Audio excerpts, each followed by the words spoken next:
दोस्तों नमस्कार, आदाब, सत श्री अकाल। द वायर के कार्यक्रम मीडिया बोल में आपका स्वागत है। दोस्तों, अर्णव गोस्वामी प्रकरण पर अब तक बहुत सारी बातें आप सुन चुके हैं, कुछ अखबारों में, कुछ चैनलों में भी छन छन कर, खासकर अंग्रेजी के कुछ चैनलों में, और बहुत सारे आपने जो सोशल मीडिया प्लेटफॉर्म्स हैं या जो वेबसाइट्स हैं उन पर बहुत सारी चीज़ें पढ़ी हैं।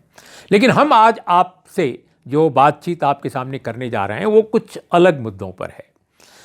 अर्णव गोस्वामी को लेकर अब तक राष्ट्रीय सुरक्षा को लेकर बहुत सारी बातें सामने आई हैं।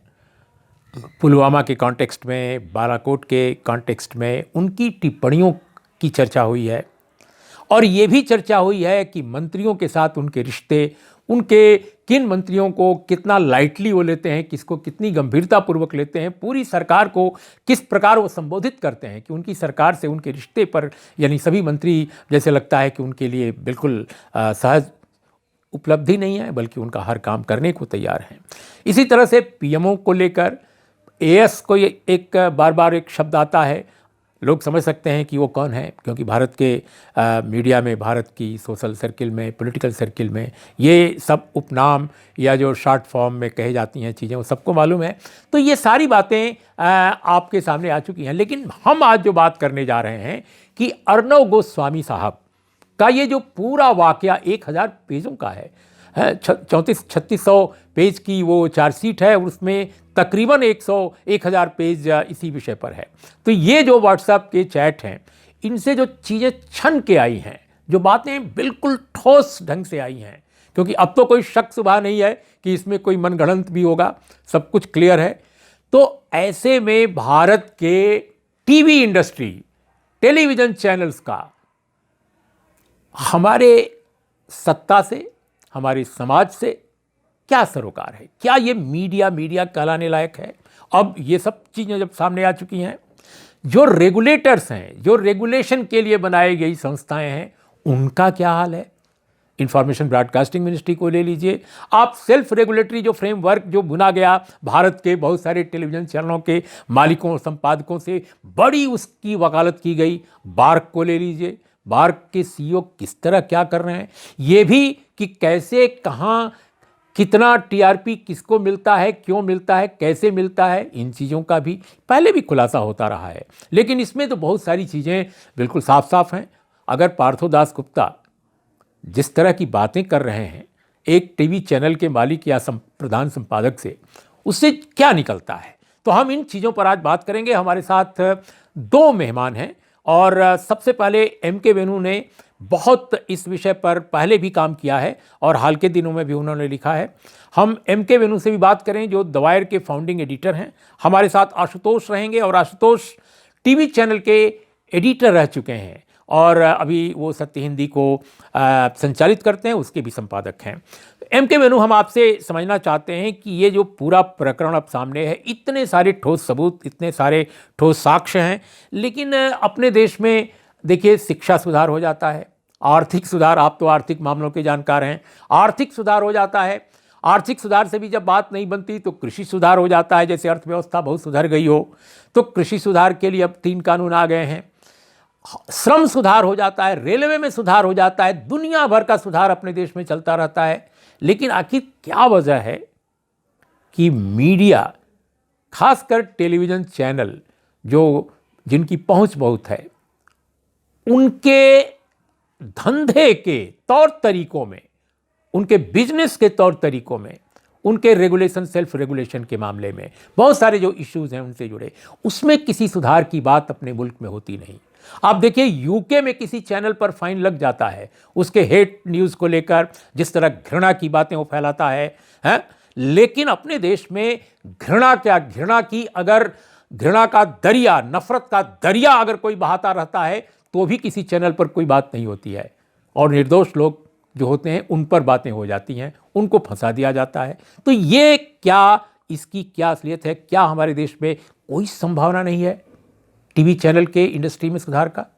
ये बड़ी दुखद बात है कि हिंदुस्तान में अभी तक मीडिया की जितनी भी जो जो रेगुलेटरी सिस्टम्स हैं, और जितनी जितनी कंटेंट के जो कोड्स हैं कि किस तरह का कंटेंट जा सकता है, किस तरह का नहीं जाना चाहिए, किस तरह जो हेट कंटेंट, जो मेजॉरिटेरियन, जो आइडियोलॉजिकल जो कंटेंट, जो बिल्कुल जो डिवाइसिव कंटेंट जिसे कहते हैं, वो उन सब कंटेंट को रोकने में अभी तक हम विफल रहे हैं, क्योंकि जितनी भी अभी तक जो कोड्स हैं उसका अभी तक सेल्फ रेगुलेटरी कोड्स हैं, उसका इस्तेमाल ही नहीं हुआ है। और हम देख रहे हैं कि पिछले 3-4 साल में जिस तरह रिपब्लिक टीवी और चैनल्स जिस तरह का जो अभियान चलाते हैं, और खासकर जो हिंदू मुस्लिम जो इश्यूज को लेके और डिवाइसिव कंटेंट को लेके, उसको केबल टीवी नेटवर्क एक्ट के अंदर आईएनबी मिनिस्ट्री उसको रोक सकता है, मगर आईएनबी मिनिस्ट्री ने अभी तक कोई इस तरह का कदम नहीं उठाया इन चैनलों को रोकने के लिए। और जो न्यूज ब्रॉडकास्टर एसोसिएशन है, जो कि एक मीडिया कंपनीज की अपनी जो बॉडी है, उसमें भी कोड ऑफ कंडक्ट है, उस पे भी किसी ने अभी तक कोई कार्रवाई नहीं करी, जिस तरह का कंटेंट पिछले दिनों हमने टेलीविजन चैनल्स में देखा है। उसका कारण यही है कि जो ये टीआरपी के जो स्कैम से जुड़ा हुआ है, जिस तरह रिपब्लिक टीवी ने टीआरपी को मैनिपुलेट करके एक तरह से एक ट्रेंड खड़ा किया कि जिस तरह का कंटेंट वो देते थे, लोगों ने ये, और जो चैनल थे उन्होंने ये विश्वास करना शुरू कर दिया कि वही कंटेंट टीआरपी दे रही थी। हालांकि हम सबको पता है कि टीआरपी बिल्कुल मैनिपुलेटेड थी, और बिल्कुल उसका कोई बेसिस नहीं था। तो और चैनल भी उसी भेड़चाल में चली गई, और वही जो बिल्कुल हिंदू मुस्लिम इश्यूज और जिस तरह उसको पेश किया गया, और जिस तरह जैसे तबलीगी जमात को लेके कोरोना के टाइम, जो लॉकडाउन के टाइम, उनके खिलाफ जो अभियान, उनका जो मरकज यहाँ दिल्ली में हुआ था, और जिसके खिलाफ बॉम्बे हाईकोर्ट ने इतनी कड़ी उन्होंने एक ऑब्जर्वेशंस करी ऑर्डर में, कहा कि ये बिल्कुल मीडिया चैनल्स को उन्होंने ये रिस्पॉन्सिबल ठहराया है कि किस तरह तबलीगी जमात के कवरेज में उनका प्रोसिक्यूशन हुआ, और उनके खिलाफ प्रोपेगेंडा हुआ, जिस तरह सुशांत सिंह राजपूत वाले मामले में भी जो प्रोपेगेंडा। तो ये सारी प्रोपेगेंडा चैनल्स सभी ये करने लगे, तो ये कोड ऑफ कंडक्ट जो है न्यूज ब्रॉडकास्ट एसोसिएशन में, बाकी चैनल भी उसी भेड़चाल में चली गई, और किसी ने अभी तक उस कार्रवाई नहीं करी। और ये दुर्भाग्य की बात है कि एक यूके की, यूनाइटेड किंगडम की जो रेगुलेटरी बॉडी है ऑफकॉम, उन्होंने एक रिपब्लिक के प्रोग्राम को देख के उस पे 20,000 पाउंड, करीब 20 लाख रुपए का जुर्माना लगाया। और उसमें क्या हेट कंटेंट उसमें था, जो हिंदुस्तान में भी शायद चला था, उसमें ये था कि पाकिस्तान के हर एक नागरिक को और हर एक बच्चे को पाकिस्तान के, उसमें आतंकवाद ठहराया गया उस डिस्कशन में। तो इस तरह का कंटेंट, ये दुर्भाग्यपूर्ण बात है कि हिंदुस्तान में चलता रहा, और यहाँ पे इस तरह के जो एक प्रोपेगेंडा जो चैनल्स है, और प्रोपेगेंडा जो न्यूज प्रोपेगेंडा की तरह जो चलाया जा रहा है, इस पे अभी तक कोई रोक नहीं लगी। ये बहुत ही दुर्भाग्यपूर्ण बात है। आशुतोष, हम आपसे यही समझना चाहते हैं कि आपने इतनी सारी स्वयं भी कहानियाँ लिखी हैं इस पर, और बहुत सारे आपने कमेंट्स भी किए हैं। आपको क्या लगता है कि अभी जो अर्णव गोस्वामी प्रकरण में जितनी बातें सामने आ चुकी हैं, लेकिन सरकार की तरफ से कोई पहल, कोई एक इनिशिएटिव लेना, करेक्टिव एक स्टेप लेना कुछ भी दिखाई नहीं देता है, तो क्या माना जाए कि ये मसला अब खत्म है? और जी जो सवाल आप खड़े कर रहे हैं, मुझे लगता है ये सवाल बड़े गंभीर सवाल है। गंभीर सवाल इसलिए है क्योंकि रिपब्लिक टीवी ने, और जो अर्णव गोस्वामी का जो व्हाट्सएप चैट पब्लिक हुआ है, जो बार्क के पूर्व सीईओ पार्थोदास गुप्ता के साथ जो उनका चैट सामने आया है, इसमें बड़ी गंभीरता के साथ ये आरोप लगाए गए हैं। सरकारों के ऊपर भी आरोप इसमें लगाए गए हैं, और चैनल के ऊपर तो साफ तौर पर लगाए गए हैं। खासतौर पर जो बालाकोट के बाद बालाकोट के मसले पे जो चैट है, जिसमें ये जानकारी 3 दिन पहले उनके पास उपलब्ध थी, 23 फरवरी को, और जिसमें कहा गया था कुछ बहुत बड़ा होने वाला है। इससे साफ था कि उनको इस बात की पूरी जानकारी थी कि बालाकोट से संबंधित कोई बात उनके पास आने वाली है। अब इसमें दो सवाल महत्वपूर्ण होते हैं। ये बात तो माना जा सकता है कि किसी भी संपादक के पास या किसी भी रिपोर्टर की सबसे बड़ी खूबी ये होती है, और सबसे बड़ी उसकी ताकत ये होती है कि उसकी एक्सेस है, उसके पास बहुत महत्वपूर्ण मामलों की जानकारी उसके पास होती है। और यही एक पत्रकार का सबसे बड़ा गुण होता है कि वो बाकी लोगों से पहले कोई एक्सक्लूसिव खबर या कोई ऐसी खबर लेके आ जाए जो बाकी लोगों के पास नहीं है। तो उस लिहाज से अगर हम ये कहें तो इसमें कुछ मुझे गड़बड़ नज़र नहीं आता है। लेकिन अगर आप इसको दूसरे नज़रिए से देखिए कि अर्नब गोस्वामी और रिपब्लिक टीवी अपने आप को एक राष्ट्रवादी टीवी चैनल कहता है, और वो राष्ट्रवाद के मसले पर किसी को भी देशद्रोही गद्दार साबित करने की पूरी कोशिश करता है। अगर आप पाकिस्तान के ऊपर कोई राय रखते हैं तो वो गलत साबित कर देता है। अगर आप कश्मीर के ऊपर कोई आपकी वैकल्पिक राय है तो उसको गलत साबित करके आपको देशद्रोही साबित करने की कोशिश करता है। तबलीगी जमात के मसले पर अगर आपकी कोई अलग राय है तो वो आपको दूसरे नज़रिए से पेंट करने की कोशिश करता है। इन सब के बावजूद एक टीवी चैनल जो लगातार कोड ऑफ कंडक्ट का उल्लंघन कर रहा था, खासतौर पर राष्ट्रीय सुरक्षा के गंभीर सवाल खड़े हो रहे हैं उनकी चैट के बाद से, वैसे में एक ऐसी सरकार जो अपने को राष्ट्रवादी सरकार कहती है, वो राष्ट्रवादी सरकार अभी तक चुप क्यों है और इनके खिलाफ कोई कार्रवाई क्यों नहीं हो रही? आपको याद होगा कि जब अन्वय नायक के आत्महत्या के बाद का मामला सामने आया था और महाराष्ट्र की पुलिस ने उन्हें गिरफ्तार किया था, तो उस वक्त किस तरीके से केंद्र के शीर्ष पर बैठे हुए तमाम मंत्री, गृह मंत्री से लेकर बीजेपी की पूरी टीम या बीजेपी की पूरी पार्टी जो है वो उसको इन्होंने वाणी की स्वतंत्रता पर एक बड़ा हमला करार दिया था, और ऐसा लगा था जैसे पूरी सरकार उस गिरफ्तारी से हिल गई है और उनके पक्ष में पूरी तरीके से खड़ी हो गई थी। अब ये जो चैट है, क्या ये राष्ट्रवाद, राष्ट्रीय सुरक्षा के खिलवाड़ समझौते के दायरे में नहीं आता है? मेरे ख्याल से ये अपने आप में एक गहन सवाल है और इस पर चर्चा होनी चाहिए और इसका कॉग्निजेंस सरकार को लेना चाहिए।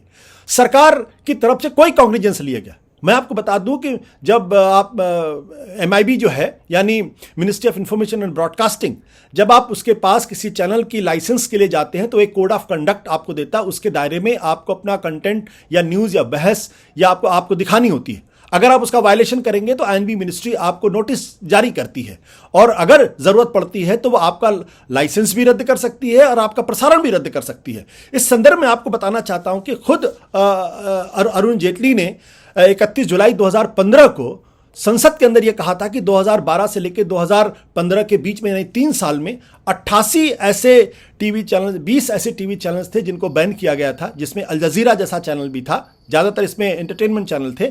86 ऐसे केसेस थे जिनमें टीवी चैनल्स को वार्निंग इशू की गई, उनको एडवाइजरी इशू की गई, और 66 ऐसे टीवी चैनल्स थे, ऐसे मामले आए थे जिसमें इनको अपॉलॉजी यानी माफ़ी मांगने की बात कही गई थी।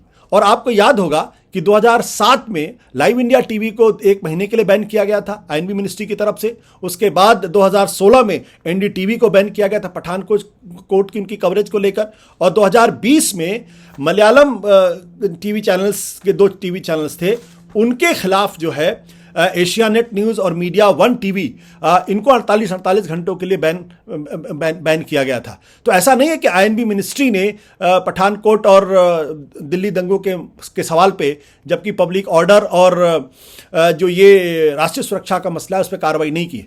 लेकिन यहाँ पर स्पष्ट तौर पर लगता है कि राष्ट्रीय सुरक्षा के साथ समझौता हुआ है, खिलवाड़ हुआ है, लेकिन सरकार पूरी तरीके से चुप है।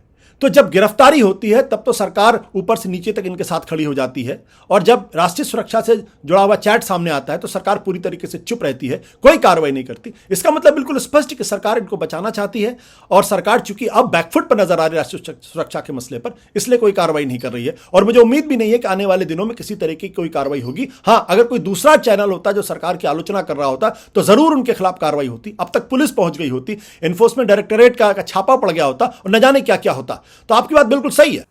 और वेणु, हम दूसरी जो बात आपसे समझना चाहते हैं कि ये दरअसल राष्ट्रीय सुरक्षा का मसला हो या व्यक्तिगत रूप से बहुत सारे लोगों के बारे में बहुत सारी बातें कही गई हों, जिसमें एक इंफॉर्मेशन ब्रॉडकास्टिंग डिपार्टमेंट के पूर्व मंत्री, उनका जो रोल सामने आया है, और तीसरी बात जो इस पूरे प्रकरण में सामने आई है कि अर्नब गोस्वामी जो बातें कहते हैं उसमें धंधे में, यानी टीवी चैनल की TRP रेटिंग और उसमें जो एक घोटालेबाजी है, एक जो घपलेबाजी है, तो बहुत सारा ये जो मसला है मैं समझता हूँ कि कानून के दायरे में आता है। फिर भी अपने देश की जो सत्ता है बिल्कुल साइलेंट है, कोई इस पर कोई पहल नहीं की गई है सवाल उठाए जाने के बावजूद भी। तो क्या आपको लगता है कि ये डाई डाउन, यानी ये बेमौत मर जाएगा ये पूरा का मामला, ये धीरे धीरे ख़त्म हो जाएगा मामला, इस पर कोई सुनवाई, कोई आवाज़, कोई रिव्यू, कोई इस पर कार्रवाई की बात नहीं उठेगी? आपको क्या लगता है मीडिया कर्मी के रूप में? देखिए, ये बात सही है कि इतने सारे खुलासे हुए पिछले व्हाट्सएप जो चैट, जो मुंबई पुलिस ने जो पूरे इन्वेस्टिगेट करके निकाला है, इससे बिल्कुल जाहिर हो गया है कि रिपब्लिक टीवी और उनके जो मालिक और एडिटर अर्नब गोस्वामी वो बिल्कुल टीआरपी पॉलिसी और पूरी तरह जो किस तरह का कंटेंट चलना चाहिए, चलाया जा रहा था, और किस तरह का टीआरपी पॉलिसी बननी चाहिए जिससे उनको फायदा हो और उनकी टीआरपी बढ़े और औरों की टीआरपी कम दिखाई जाए, इस पे पूरा सरकार को पूरी तरह पता था। और सरकार वो पूरे व्हाट्सएप चैट में बोल रहे हैं कि वो किस तरह बड़े बड़े लीडरों से मिल के पूरे पॉलिसीज को वो शेप करेंगे, और उनके खिलाफ अगर कोई कंप्लेंट करे उसको किस तरह दबाया जाए। और उस पे बीएआरसी के जो सीईओ हैं पार्थो दास गुप्ता, जो अभी जेल में है, वो भी पूरी तरह उनसे चर्चा कर रहे हैं, और वो उनसे कह रहे हैं कि आप इस तरह आप बात कीजिए सरकार से, और इस तरह पॉलिसी बननी चाहिए, इससे आपको फायदा होगा, बीजेपी को भी फायदा होगा। इस तरह की बातें हो रही है, और इससे बिल्कुल जाहिर है। और सरकार क्या करेगी? ये सरकार अभी तक बिल्कुल मौन है, और कुछ कहने लायक इनके पास बचा ही क्या है सरकार के पास। और दूसरा, वो एक और अलग मामला है, टीआरपी स्कैम तो एक है कि किस तरह बीएआरसी पूरी तरह एक चैनल की टीआरपी को बढ़ा रही थी, औरों की कम कर रही थी। दूसरा मामला ये है कि किस तरह यही चैनल और जी टीवी, डीडी, दूरदर्शन के जो डीटीएच प्लेटफॉर्म पे जिस तरह ये अपना चला रहे थे अपने आप को, और बिना पैसे दिए, और उसमें कंप्लेंट गई आईएनबी मिनिस्टर राठौर के पास, और उसमें मेरे ख्याल 12-13 करोड़ महीने का देना पड़ता है, और कई महीनों का इन्होंने दिया नहीं। और कहा जा रहा है कि 52 करोड़ का एक पेमेंट सरकार को, आईएनबी मिनिस्ट्री को और दूरदर्शन को इनकी तरफ से ड्यू है, अभी तक उन्होंने लिया नहीं है। ये सीधी तरह लॉस एक्सचेकर को, पब्लिक एक्सचेकर को, टैक्स पेयर का पैसा है, ये लॉस हुआ है, और इसका पूरा फायदा इन चैनल ने उठाया। और इस पे भी अभी तक सरकार ने चुप्पी साधी है, और कोई इस पे इंक्वायरी या अभी तक कोई वक्तव्य नहीं आया है सरकार का। ये बिल्कुल मतलब इस सरकार की मैं कहूँगा ये एक तरह से इनका भी एक स्टाइल बन गया है कि किसी चीज पे कोई भी कुछ बोले, और कोई भी कोई खुलासा करे, उस पर कुछ बोलने की जरूरत नहीं है, और एक बिजनेस एज यूजुअल जैसे चल रहा है अभी भी ऐसे ही चला रहे हैं। और वहां हम देख रहे हैं कि अर्नब गोस्वामी वहां से अपने आप को डिफेंड कर रहे हैं, और यहाँ कह रहे हैं कि ये सब गलत है, और सरकार यहाँ चुप बैठी है दूसरी तरफ। और नेट देखा जाए तो इसमें पूरा एक मीडिया का एक सिस्टम जो है, एक कोड ऑफ जो एथिक्स, एक कोड ऑफ कंटेंट चलाने का कोड, और सेल्फ रेगुलेटरी सिस्टम्स सारी एक तरह से देखा जाए तो ध्वस्त हुई पड़ी है, और इस पे कोई कुछ नहीं बोल रहा। बड़ी दुर्भाग्यपूर्ण बात है। इस पे एक लंबा डिबेट होना चाहिए, और इस पे आगे कार्रवाई होनी चाहिए। और खासकर ये बीएआरसी जो बार्क है, ये बिल्कुल इसकी विश्वसनीयता खत्म हो चुकी है, और इसको बंद कर देना चाहिए, और इसकी जगह एक नया कमीशन खड़ा करना चाहिए जो नए सिरे से इन सब चीजों को देखे और कुछ सुधार लाए, ताकि लोगों की विश्वसनीयता मीडिया के प्रति बढ़े। नहीं तो बहुत ही बुरा हाल हो जाएगा मीडिया का अगर इसी तरह चलता रहा तो। और दूसरा जो आशुतोष मैं आपसे समझना चाहता हूं कि ये जो टीआरपी का जो पूरा का पूरा तंत्र है, आप स्वयं भी उस पर बोलते रहे हैं, और आपने उसको एड्रेस भी किया होगा जब आप चैनल हेड रहे होंगे, क्योंकि आपको भी फेस करना पड़ा होगा बहुत सारी समस्याएं। तो ये जो मैं समझना चाहता हूं कि अपने देश में टीवी चैनलों को जो एक टीआरपी रेटिंग के आधार पर उनका पूरा इंडस्ट्री चलती है, सारे विज्ञापन आते हैं, उनकी परफॉर्मेंस रेट की जाती है, उसका आकलन किया जाता है, क्या ये सिस्टम इतने घोटाले, इतने घपले, इतने करप्शन के पर्दाफाश के बावजूद क्या इसमें कोई सुधार की गुंजाइश नहीं? तो क्यों ना ये माना जाए कि टीवी चैनलों के जरिए जो कुछ दिखाई दे रहा है वो सब कुछ प्रायोजित है और इसके पीछे वाकई ऑर्गेनाइज्ड जो एक संगठित शक्तियां हैं वो इन्वॉल्व हैं। एक तरह से ये भोंपू बन गया है पूरा का पूरा ये चैनलों की पूरी दुनिया, और इनका मीडिया से कोई लेना देना नहीं है। उर्मिला जी, आपकी बात बिल्कुल सही है। मैं आपके दर्शकों को बताना चाहता हूं कि दरअसल जब न्यूज़ चैनल्स के ऊपर एक समय में काफ़ी कुछ ऐसा कंटेंट चल रहा था जिसको लेकर पूरे देश के अंदर काफ़ी हंगामा था और ये कहा जा रहा था कि सारे टीवी चैनल्स जो है वो सांप, बिच्छू, गोजर ये सारी चीज़ें चला रहे हैं और ऐसा कंटेंट चला रहे हैं जो बिल्कुल न्यूज़ के दायरे में नहीं आता है। तो और उस वक्त भी एक कोशिश सरकार की तरफ से हुई थी, मनमोहन सिंह सरकार की तरफ से हुई थी। एक ड्राफ्ट प्रपोजल आया था न्यूज़ चैनल्स और टीवी चैनल्स को रेगुलेट करने के लिए। उसका सारे टीवी चैनल्स ने जमकर विरोध किया था। 48 घंटे के अंदर सरकार के ऊपर दबाव पड़ा और देश के प्रधानमंत्री मनमोहन सिंह से लेकर सारे विपक्षी जो नेता थे उनसे मुलाकात की थी और मुलाकात करने के बाद ये जो ड्राफ्ट प्रपोजल था इसको विड्रॉ कर लिया गया था और फिर सेल्फ रेगुलेशन की बात आई थी और NBSA नाम की एक संस्था बनी थी, यानी नेशनल ब्रॉडकास्ट स्टैंडर्ड अथॉरिटी। ये जो संस्था थी, इस संस्था का जो ज्यूरिसडिक्शन था, इस संस्था के तहत ये तय किया गया था कि ये टीवी चैनल्स जो हैं ये खुद अपना रेगुलेशन करेंगे और इस NBSA के जो चेयरमैन थे वो सुप्रीम कोर्ट के जज महोदय थे और साथ ही साथ कई और गणमान्य व्यक्तियों को इसमें शामिल किया गया था।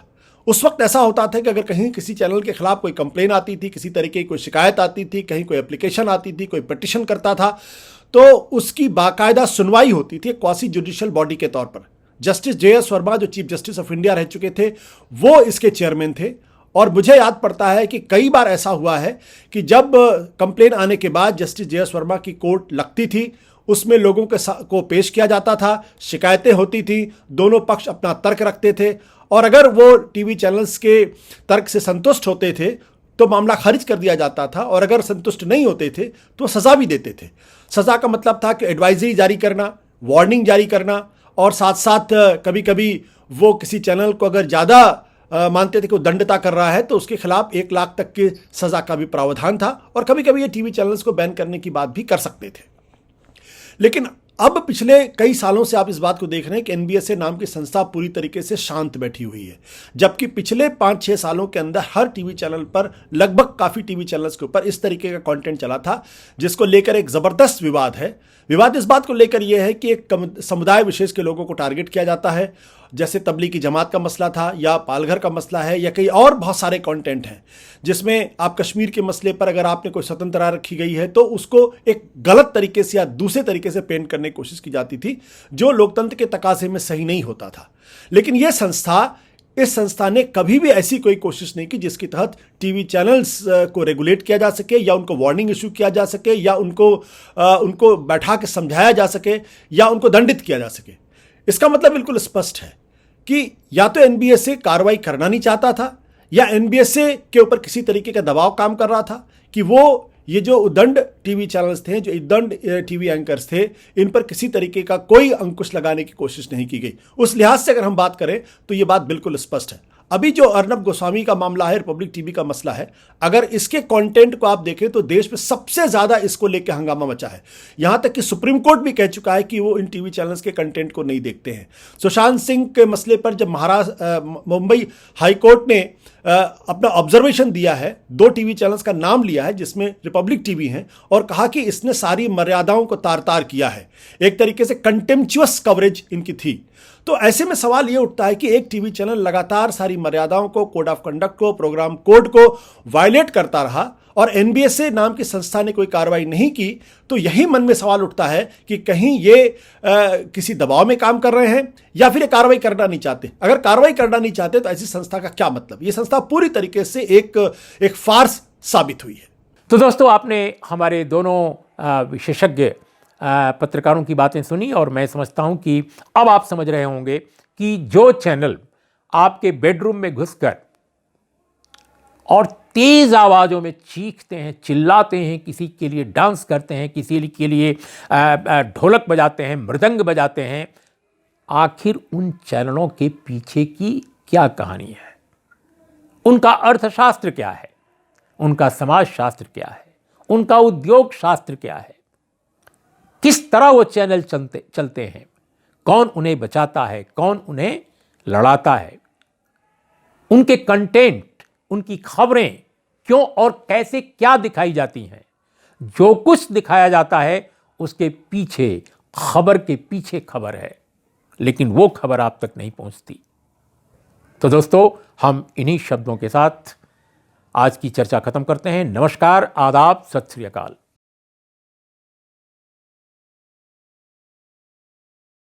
द वायर के और वीडियोस देखने के लिए सब्सक्राइब करें और बेल आइकन पर क्लिक करें। स्वतंत्र पत्रकारिता की आर्थिक मदद करने के लिए डिस्क्रिप्शन में दिए गए लिंक पर जाएं और अपनी राशि चुनें।